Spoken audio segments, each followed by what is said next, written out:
So nandito po si Yusek Aboy Paraiso ng CICC and of course Yusek Precious Hipolito.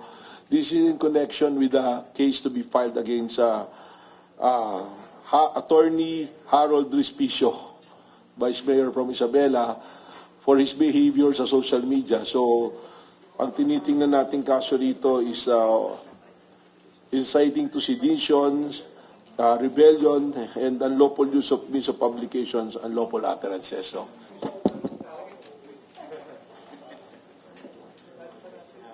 magandang umaga po sa mga kaibigan natin sa media.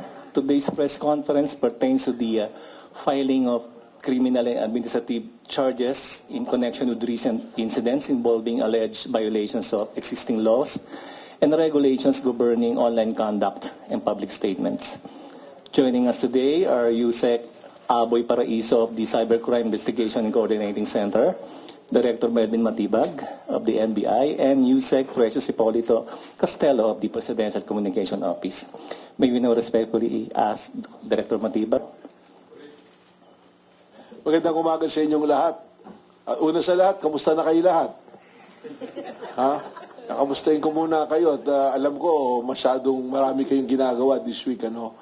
And I hope all of you will be blessed. God bless us all, ha? Salamat sa inyo. So nandito po si Yusek Aboy Paraiso ng CICC and of course Yusek Precious Hipolito. This is in connection with the case to be filed against Attorney Harold Respicio, Vice Mayor from Isabela, for his behavior sa social media. So ang tinitingnan nating kaso rito is inciting to seditions, rebellion, and unlawful use of means of publications, unlawful utterances. So ang nag-issue ng complaint affidavit, ang nag-execute is no other than Aboy Paraiso, and of course with the support ng ating Yusek Precious Hipolito. No? So yun lang. Nag-file sila sa amin, we will do the investigation and case bill that, and eventually we'll file it to the Department of Justice for proper disposition. Good morning. Sige po, at this point, you can direct your statement po pala. Statement, Yusek Precious. So, tama ho, nagpapasalamat po kami sa NBI sa maagang pagtanggap at sa pag-asikaso sa amin. This is the execution ho ng aming usapan at ng aming kasunduan ho ng ating Presidential Communications Office that we would now monitor yung mga behavior online po, lalong-lalo na ho yung mga utterances at saka yung mga pag-uudyok sa mga kababayan natin na mag-take up ng arms at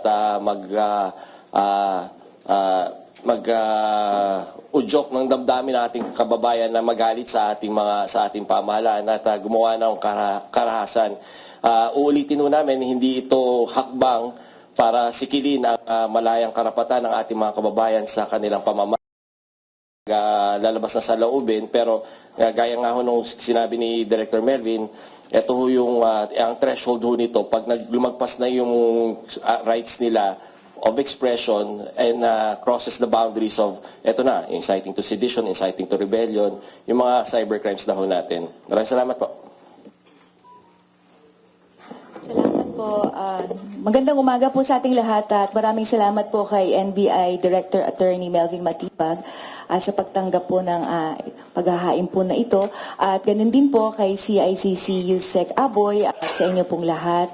At ang aming paalala, on behalf of our Presidential Communications Office Secretary Dave Gomez, utos na rin po ni Pangulong Bongbong Marcos na tayo po ay maging mapanuri sa ating pong nababasa, nakikita, at lalo ngayon sa panahon ng social media at marami pong mga platforms kagaya ng Facebook o Meta at ng TikTok. At syempre sa ating mga kababayan, mahilig tayong mag-like, mag-view, mag-share, no po? Maging responsable rin po tayo sa pagpo-post. Maging maingat din po tayo at igalang din po natin ang karapatan ng bawat isang mamamayan. So maraming salamat po.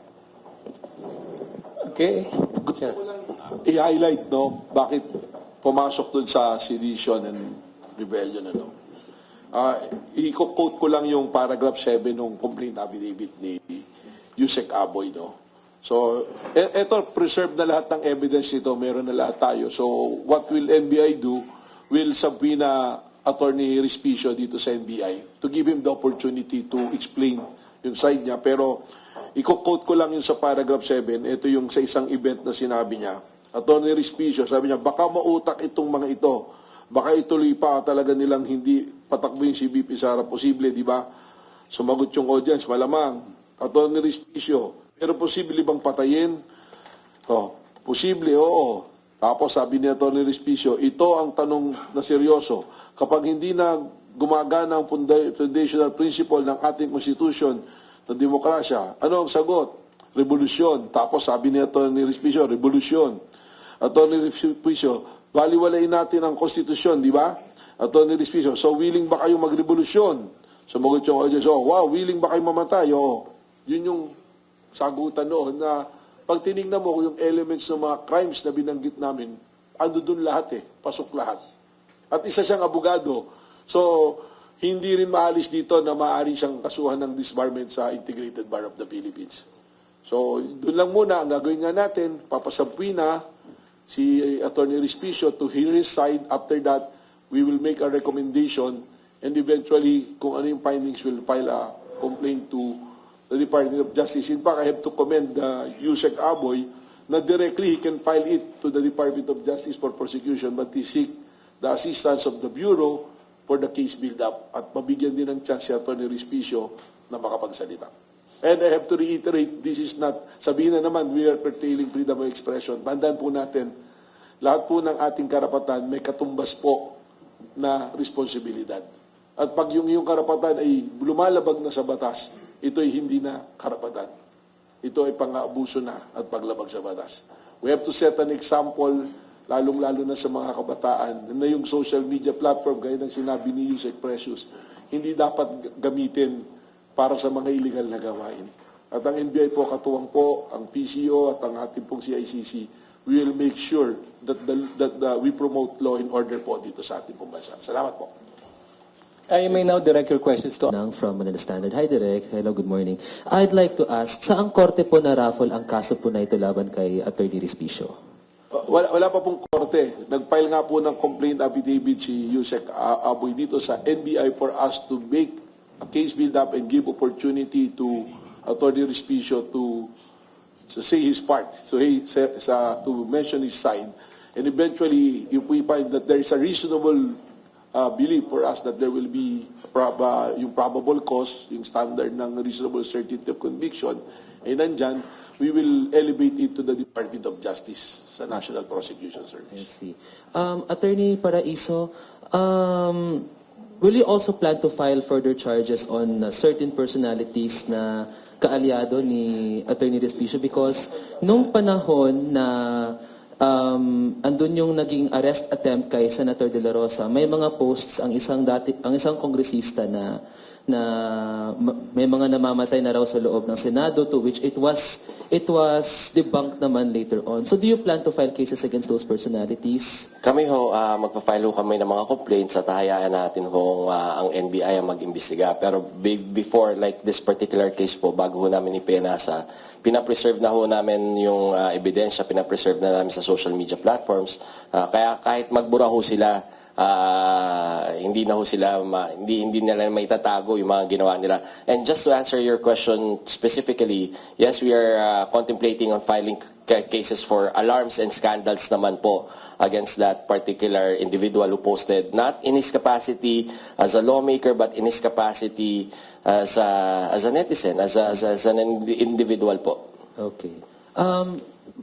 Malapit na kasi ang 2028 and dadami na naman yung mga ganung mga posts, incendiary posts and other forms of expression that may go beyond free speech. So, ano yung paghahanda ang ginagawa ng CICC in terms of these matters and in part the NBI and the PCO?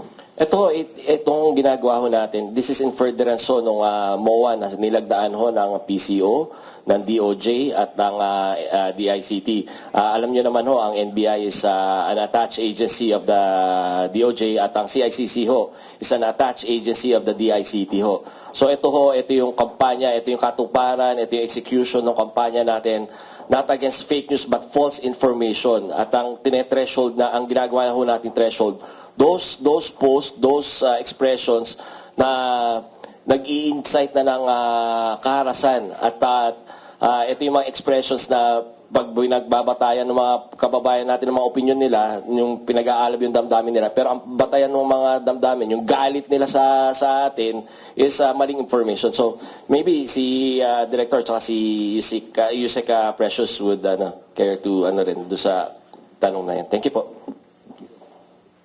Well, in relation to that, I have to be very grateful to CICC. Alam nyo kasi, marami rin silang tools to do this monitoring, to do this policing, pero nagko-complement kayo. In fact, apart from the memorandum of agreement ng DOJ, PCO at ng CICC, we will be executing our own memorandum of agreement, CICC and NBI, that we will partner to fight, hindi yung nga yung fake news, but yung mga talagang mga behaviors sa social media, trying to create, to promote chaos. Tsaka affected na, a lot of individuals, actually hindi nyo naririnig, merong mga pumupunta rito, sinasamahan ng parents sila yung mga bata. Very traumatic what happened to them because they are victim ng mga fake na balita na kinakalat sa kanila o kaya to a certain extent of extortion, i-extort nila yung mga anak ng mga bata na to using the platform. And that will be the very reason why we are here. Nandito kami nila Yusek Precious and Yusek Aboy. I just like to make mention kasi doon sa question lang, no, with all due respect, na parang kakasuhan ba yung mga kalaban, ganyan. We are not after kalaban. Hindi namin tinitingnan dito yung political color, yung personality, yung emotion. We just base on action, facts, and kung ano yung batas na applicable and follow the procedure. Ganun namin to gagawin. It so happened, it's unfortunate that it's happening na yung mga tao na ganito, they're the one also very violent and very vocal saying things na kagaya ni Atty. Respicio, we know his political yung political preference niya. Tapos, okay lang naman you promote your political preference, but you don't encourage people to raise arms against the government. Hindi naman tama yon. So, hindi tayo papayag na mangyari yung mga ganyang bagay.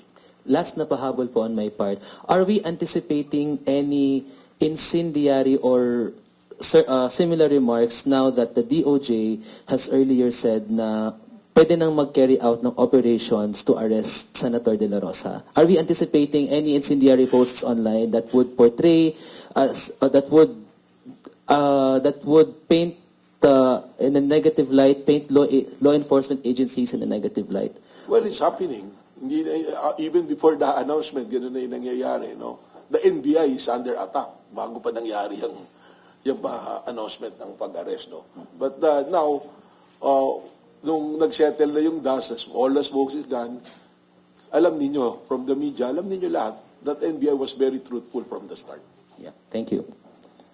Yeah, Mr. Jan, you raise your hand. Good morning, Direk Carlos Huaca Campi Online. Regarding yung Vice Mayor nagagalit sa gobyerno, hindi kaya mga foreigner, mga mayayaman prominent tao na inject sa kanya para makrebelde?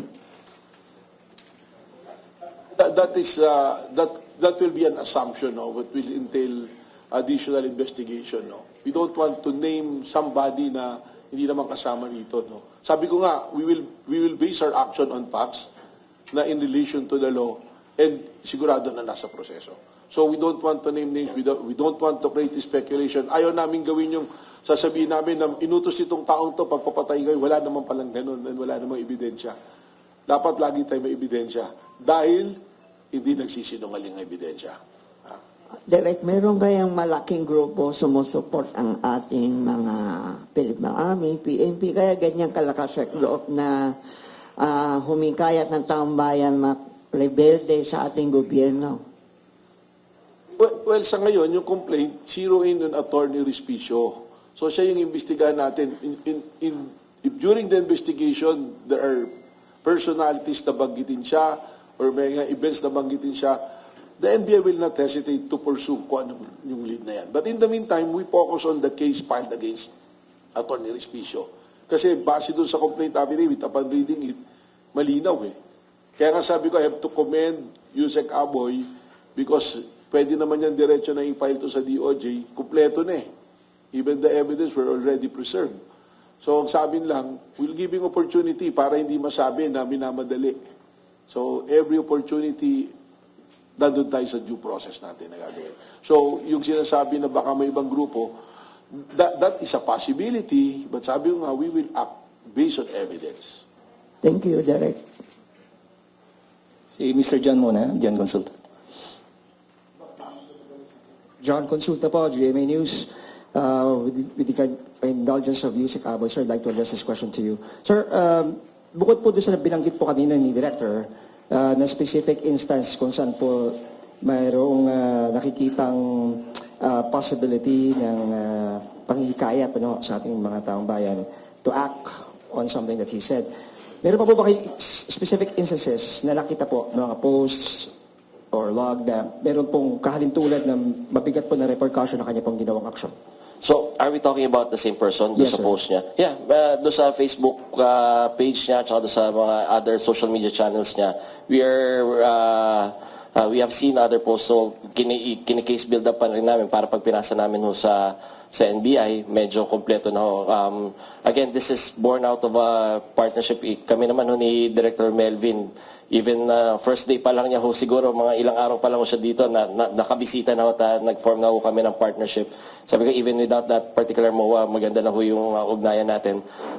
And going back to your question, yes, there are posts that we are looking into, and we're even talking to the social media pages about, these recidivists, yung mga paulit-ulit na ganito lang ang pinopost, actually, hindi yung usapan namin ni Sec Dave Gomez at saka ni Yusek Precious na pag mga ganitong klase tao na alam nyo na yung ipopost, we're talking to the social media pages how we can use their community standards to prevent these insidious, incendiary mga expressions or tsaka mga pahayag ng mga taong to.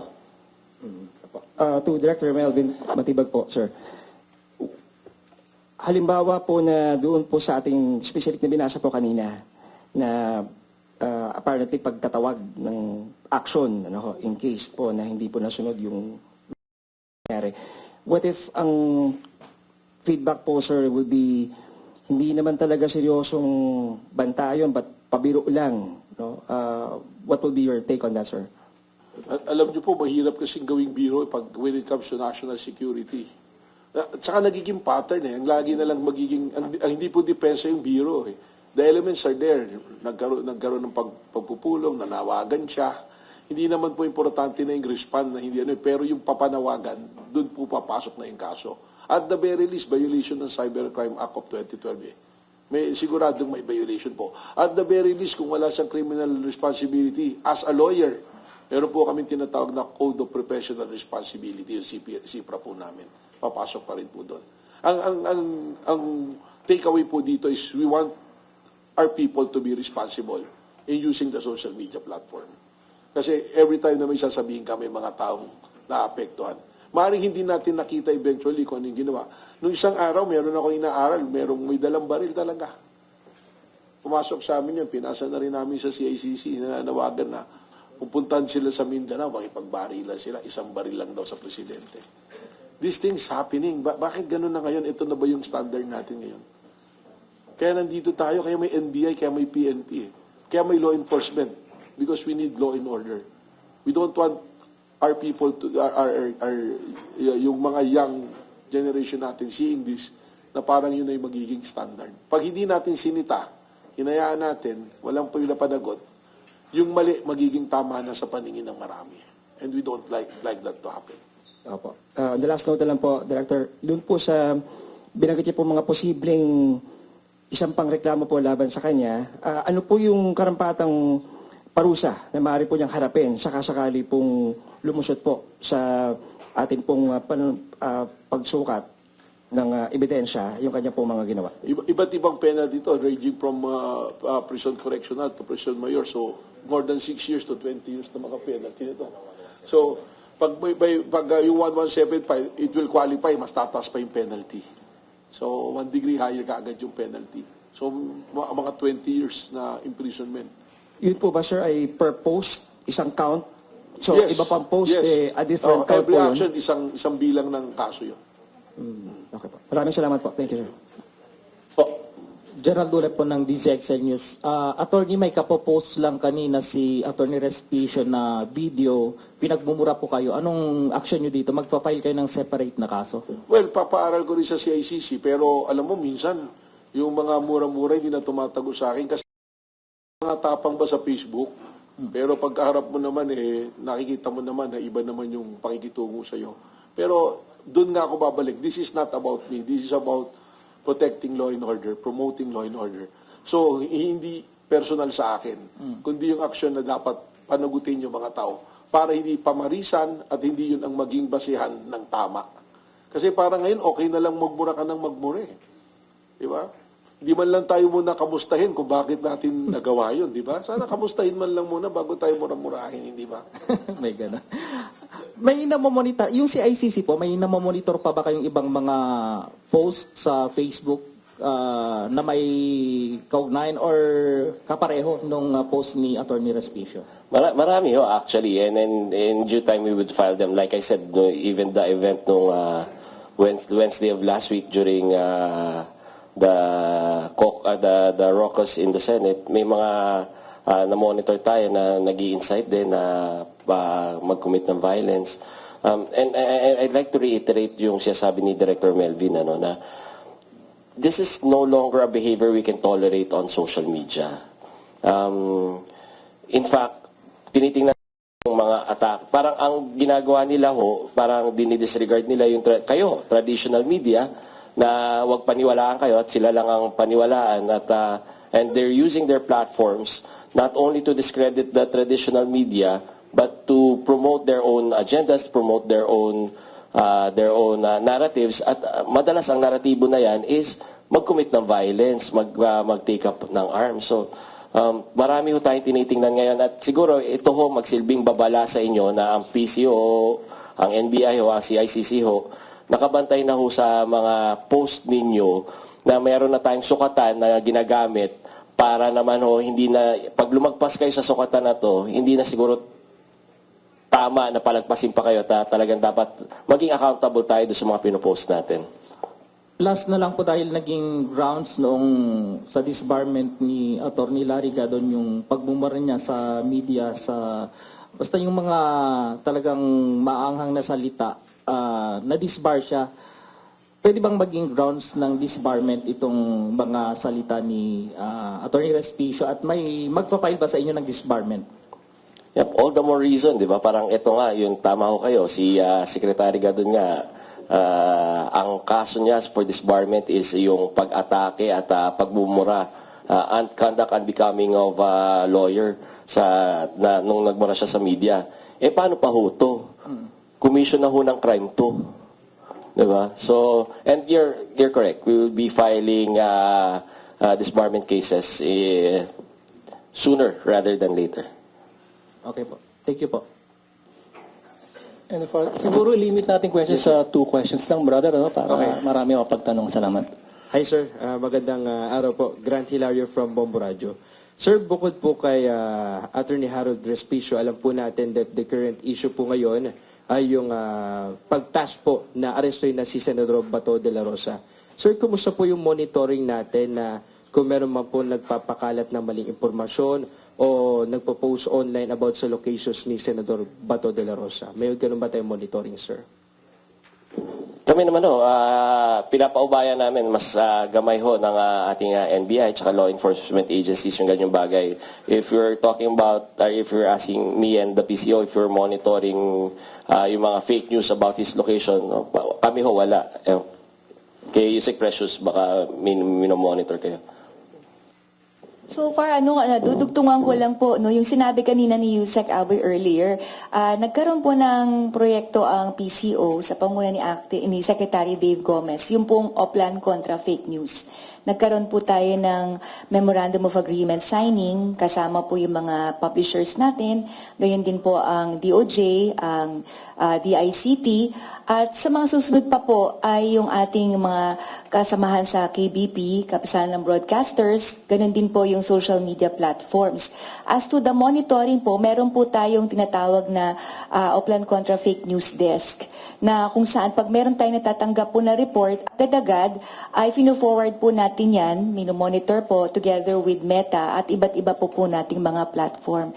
So talagang full blast din po ang ating pagmamatsyag, kaya ulitin po natin, we are encouraging the public na maging responsable at the same time ay pangalagaan din natin yung kapakanan ng bawat isa kasi nakaka-apekto ho ito sa ating mga kabataan, sa ating mga mamamayan, the way we speak, the way we think. Minsan nagiging sang-ayon na po sa napapanood natin at nakikita natin ay yung pala ay false information na po.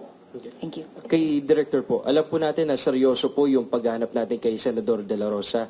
Sir, baka may babala po kayo sa publiko or sa mga individual na magpo-post online para i-mislead tayo sa lokasyon ni Senador De La Rosa. Well, marami talagang pumapasok na mga leads ngayon now that he is considered fugitive from justice. So pakiusap na lang naman namin yung wag nang magdagdag pa kung mali naman yung impormasyon na ibibigay kasi nakakabigat pa sa manpower ng law enforcement. At saka pagka nalaman namin na sinasadya na ganyan, that you have also responsibility under the law, no? Being declared na fugitive from justice, may mga corresponding na yun, pag tumulong ka, if you're aiding and abetting somebody who's fugitive from justice, may obstruction of justice na yan, may harboring na criminal. So mag-ingat po tayo kasi yun na yung mismo kinakatakot namin ngayon. Parang, I don't know. Kasi matagal na po ako abogado, pero ngayon ba't parang nagbabago yata? Nagbabago yung behavior, parang yung mga mali nagiging tama eh. Meron naman po tayong rules, meron naman po tayong batas na sinusunod. Kagaya ni Atty. Respicio, attorney siya. Ang mas mataas pong expectation sa mga abogado rather than an ordinary vlogger eh. Kasi kung ang behavior nito ni Atty. Respicio, ipaparehas niya lang halimbawa kay Jack Argota, mas mataas po yung responsibility niya kasi una-una, abogado siya. So, elected official pa po siya. So, marami po siyang responsibilidad. At yung kanya pong sasabihin, titingnan po ng marami at maaaring sundan at maaaring isipin na tama. Kung wala pong enough reasoning faculty para maintindihan yung sinasabi niya, baka yung maling sinasabi niya, baka maging tama po sa pananaw ng iba. Thank you, sir. Siguro we'll take 2 more questions, no? After you, isa na lang. Good morning po. Juan Antonio po from IBC News. Yusek Aboy, confirm lang namin po, no, last week, in-announce po ng DICT na meron pong 5 person of interest kayong pinag-aaralan dahil nga po sa pagpapakalat ng fake news during dun sa shooting incident sa Senate. Can you confirm, sir, na isa si Attorney Respicio doon sa mga person of interest na pinag-aaralan nyo? Kung hindi man po, ano po yung update tungkol dun sa investigations na meron po kayo? So, hindi ko kasama si Attorney Harold Respicio doon. No? Ito yung mga na-monitor natin sa ground na naghihikayat sa mga kababayan natin. They were broadcasting on their own channels na pumunta sa Senado at sumali doon sa pagsugod doon sa Senado. Baka doon ho pumapasok siguro yung statement na the Senate is under attack kasi na-monitor naman talaga namin, Director, na may mga naghihikayat na sugurin na yung Senado pero it's not coming from law enforcement, especially not the NBI, but yung mga nagrarally ho doon sa labas. So, there are 5 na ipapasa na ho namin kay NBI at sa mga law enforcement partners ho natin. Specifically for those acts na nagtatawag na pumunta doon sa Senado at para sugurin ang Senado. Okay. Pero dun po sa 5 na yun, sir, meron po bang malalaking personalidad na kayong kasama sa pinaiimbestigahan? Hindi ko ma-qualify kung ano yung malaki at saka ano yung maliit. No? But all I can say is may mga influencers to mga to, may mga followings to mga to. Thank you. Okay, sir. Last na for me, yung kay Art Samaniego na nag-post po siya regarding doon sa MITM, nag-coordinate na po ba siya sa inyo or nag-coordinate na po ba yung CICC sa kanya regarding doon po sa report na meron ngang posibleng hacking sa loob or sa labas po ng Senado through Wi-Fi access? So, nag-verify ho kami nung umikot ho kami after that particular event. As ICC ho, umikot ho kami, wala naman ho kami nakita. We're specifically looking for IMSI catchers at nakipag-coordinate naman ho ang insert ho ng DICT sa Senado. At sinabi naman ho nila na walang ganong incident. So, hindi namin alam kung saan nanggaling yung ang basis nung sinabi ho ni Sir Art. Pero again, we are open for partnerships. Pag may mga ganong report naman ho, tinatanggap ho natin at bine-verify ho naman natin. Thank you po. Morning. I'm Barnaby Lowe from Al Jazeera.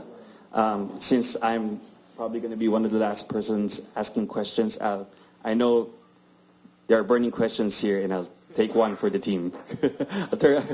Director Matibag, would you mind expounding on your statement last night? You said that the NBI would enforce the arrest warrant against Senator De La Rosa without delay. So would it be fair and accurate to say that your agents are now actively pursuing Senator De La Rosa? And if so, without giving away too much, what's the game plan? What are the main challenges? And are there still impending legal obstructions to being able to enforce this arrest warrant? Well, first of all, there's already an order from DOJ for us to enforce the warrant issued by the ICC. So, there's no reading between the lines. Simple lang, we'll enforce the warrant. Pag nakita namin siya, arrestoin namin siya. Pero hinahanap namin siya ngayon. That is the problem now because of yung nangyari na protective custody ng Senate. Because there was a gentleman's agreement, lalaking usapan na pagka kailangan nang i-present si Senator Baton, the Senate will be the one to present him.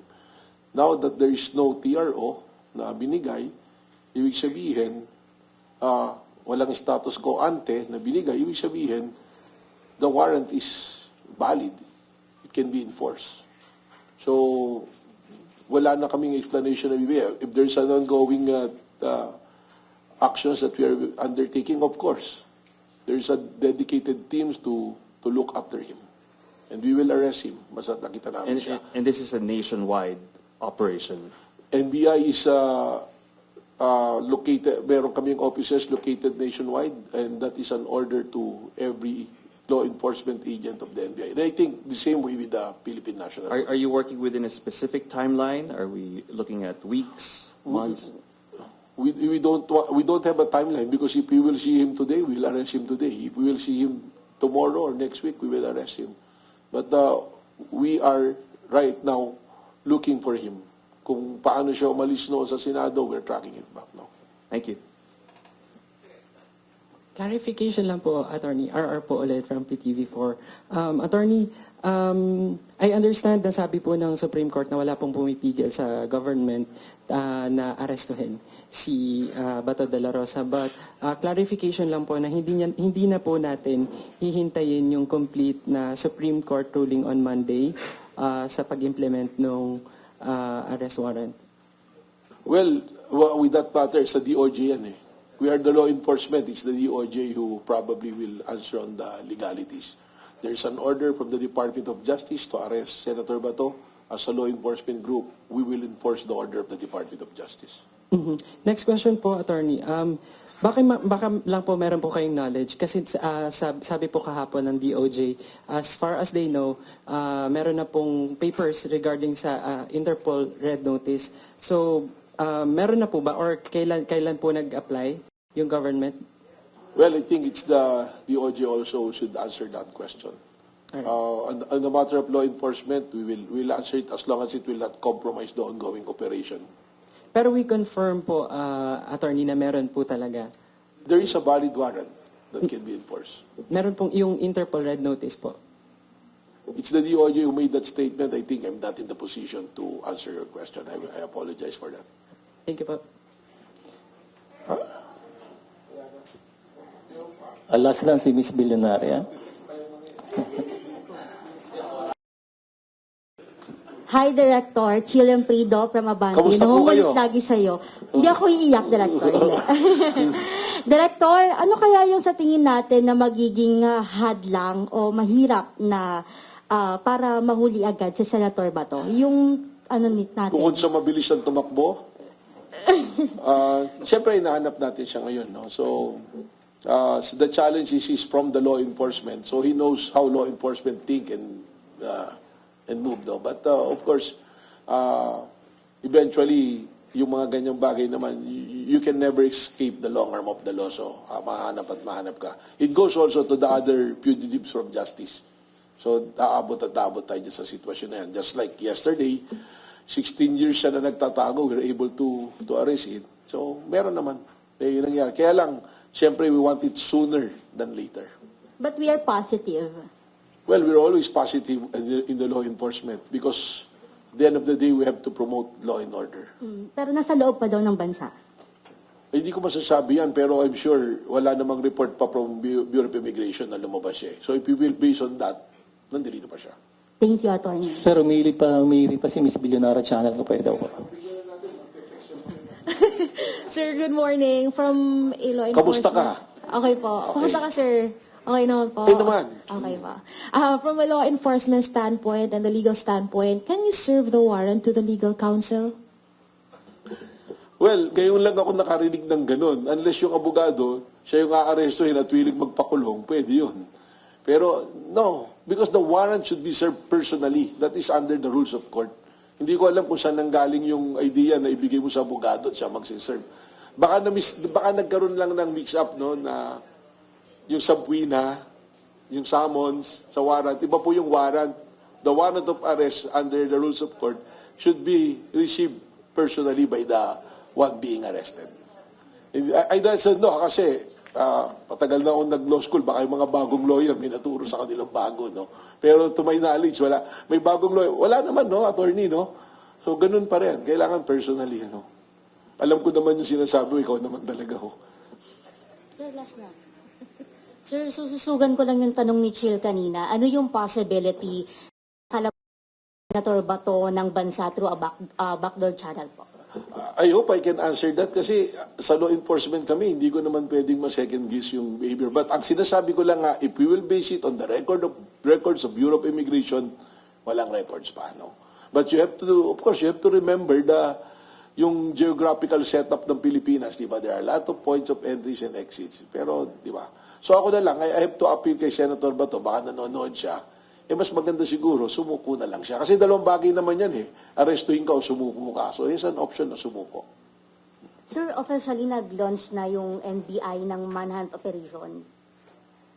There is an operation being done. There's a dedicated team tracking him to locate him. So meron ginagawang efforts ang NBI, no?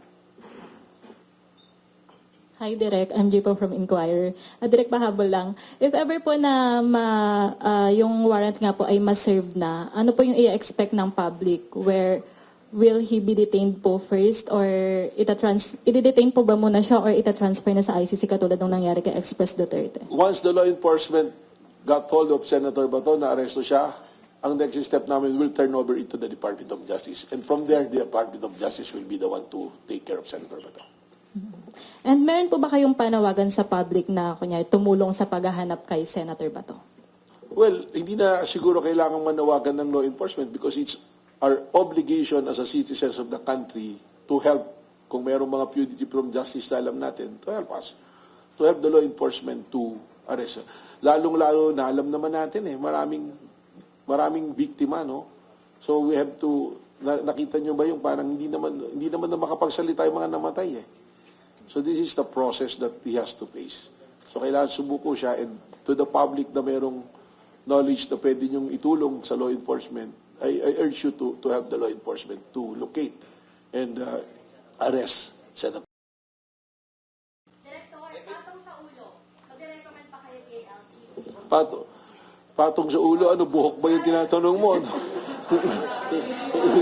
Madulos yun.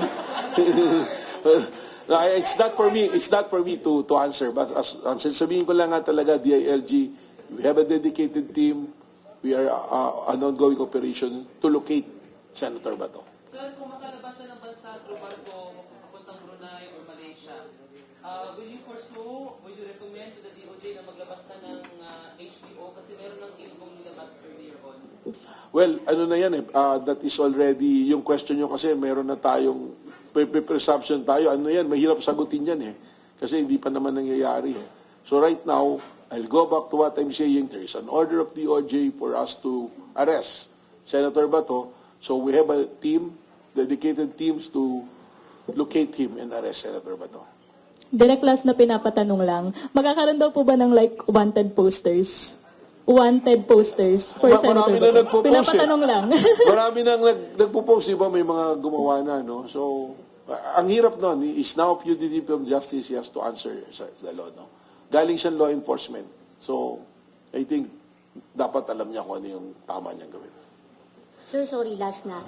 Sir, may mga expert kasi na nagsasabi na kapag na-aresto si Senator Bato, dito muna siya ikulong at wag mo nang ilipad sa ICC hanggat may pending mga motion, petition sa Supreme Court. Possible ba yun, sir? Well, that is their position. That's one problem also now in social media, no? Ang daming ng abogado, ang daming ng expert, ang daming ng magaling sa law enforcement, no? So, leave it as that, no? Pag na-arresto namin, we'll turn over to the DOJ, and DOJ will proceed kung ano yung gagawin. Okay po. Thank you, sir. Okay, that will be all for today. Maraming po salamat, Yusek. Unless meron pa tayo.